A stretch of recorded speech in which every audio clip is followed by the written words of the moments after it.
In a profound existence beyond earth's parent or kin, the whole thing was typed by Nalini Kanta Gupta himself. Nalini Kanta was quite alert about this. He was never consulted whether there should be a comma or not. He was never consulted that there should be a comma or not. Amal Kiran went ahead and put a comma there. And the matter is, even Nalini never knew that a comma had been put at that point, you see. So, the editing of Savitri in those days, even later also, has become a very tricky kind of a job. That does not mean that everything is absolutely flawless in the first edition of Savitri. That is another issue altogether. If there are problems with the first edition of Savitri, you may look into them, but you cannot change things like that. You may point out it should be like that, it is in manuscript like this, in the other manuscripts is like that, the whole development of passage is like this. You can bring out those aspects vis-a-vis the 1950 edition, the first edition of Savitri, what we are doing here, the first edition of Savitri. You may bring out those aspects and details separately and then leave them at that point, you see. But as far as the first edition is concerned, it should remain as it is, without any change. That is why we are insisting on this edition, you see, completely. See. Now, in a profound existence beyond earth's parent, who is earth's parent? Yeah. Who is earth's parent, you see? Or akin to our ideas and dreams. Existence kin to our ideas and dreams. What we think, what we imagine, what we dream of, kin to that. Either us parent or our ideas and dreams. Where space is a vast experiment to the soul in a deep oneness of all things that are. Now, so in a profound existence, the universe of the unknown arose. That is what it means basically. Structurally, this is the main thing is, in a profound existence, the universe of the unknown arose.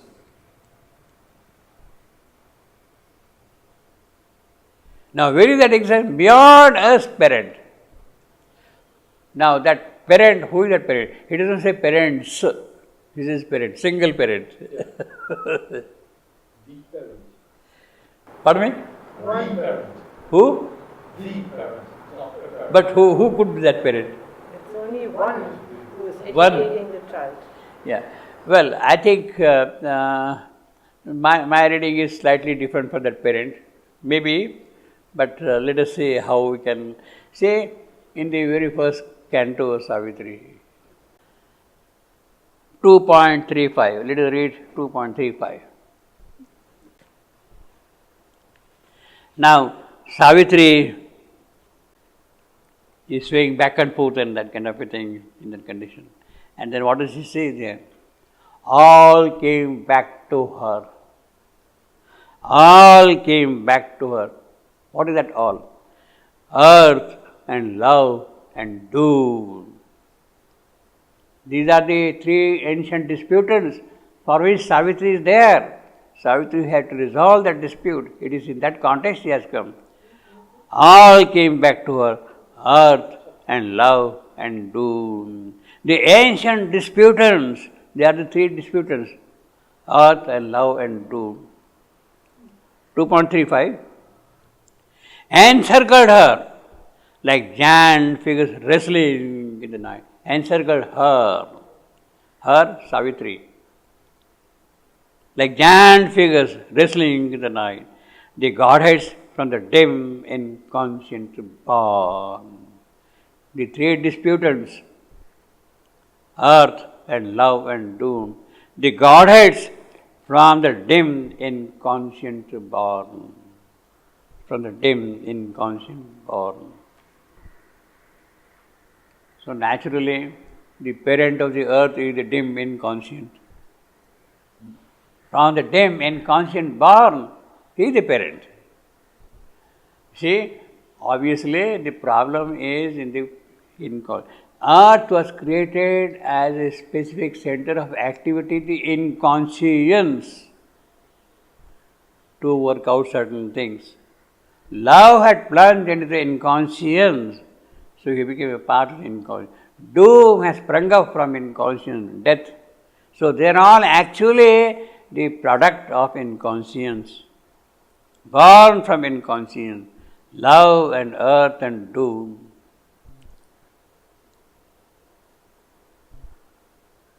The appearance of earth is in the inconscience, in the context of inconscience, as a specific center of activity to concentrate the effort of transformation.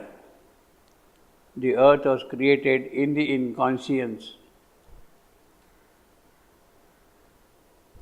So the parent of the earth is actually the inconscience. Pardon me? How you made this connection? But it's only true. Well,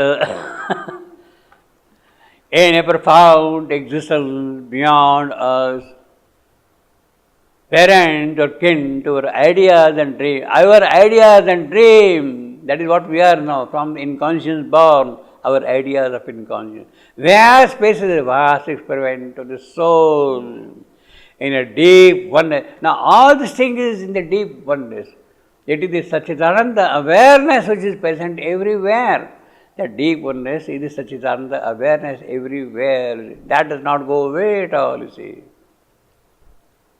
In a profound existence beyond parent or kin to our ideas and dreams, where space is a vast experiment of the soul, in a deep oneness of all things that are. So there is mind, there is life, there is matter, there are words and words and all that thing. In a word, deep oneness, Satchidananda does not disown anything. Satchidananda does not disown mind. Satchidananda does not disown life. Satchidananda does not disown matter. Satchidananda does not disown pain and suffering and ignorance and death. Does not disown. It takes the responsibility of what it is, because it sees the true meaning of that. What the true meaning of death and life and mind, it sees the true meaning of it, and therefore it does not disown them at all. It accepts them as they are, and therefore there is a kind of oneness everywhere. It is the Satchidananda awareness which is present everywhere. We are not aware of it, but it does not mean that it does not exist there. It is there always. A person like Ashwapati, the yogi Ashwapati, has that full knowledge now at him. The infinity is around him, and they are noble looking from above. The universe of the unknown arose. So now he is gradually building up the next part of it, you see. A self-creation without end or pause. It's a self-creation. Swayambhu, self-creation. It has happened by itself. It is not that somebody has come and produced this thing, that thing. It has happened. As Savitri speaks of Supermind as the creator, how through Supermind's creation, the entire cosmic existence came into existence. It is the self-creation of that thing, you see. A self-creation without end or pause. So there is really no end. There are worlds and worlds and worlds, endless worlds. Even in our night sky, there are endless number of stars. Endless. There is no end at all to the thing. Endless or pause. Reveal the grandeurs of the infinite. Life is revealing the grandeur of infinity. Mind is revealing the grandeur of infinity. Body, physical, is revealing the grandeur of infinity. Every aspect of this creation is revealing the greatness and grandeur and glory of the infinite, of Satchidananda. Is there everywhere. Reveal the grandeurs of the infinite. It flung into hazards of its play. So let it go and act hazard. If there are dangers, let them face. because they are going to reach something beautiful of that. A million moods, a myriad energies, million moods. Life has million moods. Life has myriad energies. You see. Now this is the whole creation, the entire universe. He is talking about the universe as they are known with a million moods, with myriad energies. The world saved that of fancies of its truth and the formulas of the freedom of its will. See, that is a guarantee. Unless that freedom is there, it cannot work. It will not work also. That is a guarantee. If it is going to be hazardous, let it be hazardous. We'll meet the challenge. It poured into the ever stable flux into existence, stable existence, being. Into being, it poured stable flux, a Bacchic rapture and revel of idea. So it is throwing colors, it is throwing notes, it is throwing every kind of expression here, a passion and motion of everlasting name. That is how the universe is known, is arising here. It poured to the everlasting, into the ever stable flux. There rose and born into the unchanging surge thoughts that abide in their deathless consequence. Thoughts that abide in their deathless consequence, they rose. Words that immortal last through fallen mute. Though they are not expressing themselves, they are there static, but then they are immortal. They cannot be written. Acts that brought out from silence is dumps and line that convey the inexpressible. Now, in other words, these are the expressions. There rose and born thoughts, words, lines. They are nothing but the expression of manifestation. Line that convey the inexpressible. The eternal stillness saw in unmoved joy, eternal stillness, eternal static part of Brahman. Saw unmoved, undisturbed, unperturbed. His universal power, it is the universal power of the eternal, the Shakti of the eternal, who is at work here. His universal power at work, display in plots of pain and dramas of delight, the wonder and beauty of her will to be, the wonder and beauty of her will to be, the wonder and beauty of her will to be, her, that universal power of the eternal. The eternal universal power is displaying the wonder and beauty of our will to be. The line is also metrically very beautiful. The wonder and the beauty of our will to be. See. All, even pain, for the soul's pleasure here. Because it is all in Satchidananda consciousness, in Satchidananda awareness. He is seeing everything. There is really no pain. The base of pain, we have already seen in the last canto, the base of pain, the foundation of pain is bliss.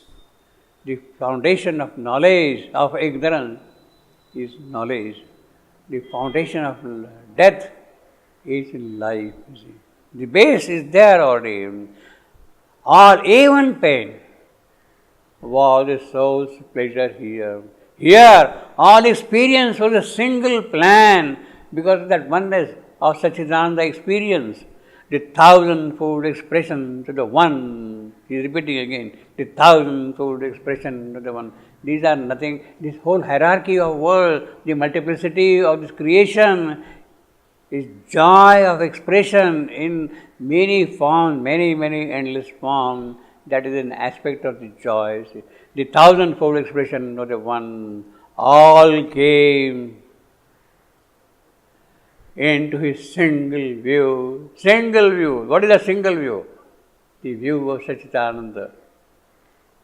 The single view, the view of Satchidananda. In the single Satchidananda view, all came to, nothing escaped his vast intuitive sight. Nothing drew near. He could not feel a skin. Yeah. Everything is a skin, you see. Whatever came to him, you see. He was one spirit with that immensity. So that oneness is there, that identification is there, that awareness, that Satchidananda consciousness, that awareness is there throughout, you see. Images in a supernal consciousness, that is the supernal consciousness, in the superconscious state, embodying the unborn who never dies, embodying the unborn, the self. The self is unborn. It is neither death nor birth. Embodying the self-born, unborn, who never dies. The structured vision, so the cosmic self, structured vision. So these are the visions of the self, you see. Alive with the touch of being's eternity. Looked at him like form-bound spiritual thought. Form-bound spiritual thought. So they are looking at him like thoughts, you see. From each person, each thought, each idea, each conception is having its own personality, and it is expressing nothing but the Satchidananda aspect of it. Looked at him like form-bound spiritual thought. This is a very beautiful phrase, spiritual thoughts, you see. Figuring the movement to the ineffable. What does the spiritual thought do? It figures out the movement to the ineffable. What that for is, why Satchidananda is there, why these things are happening, it can make out the sense of that thing.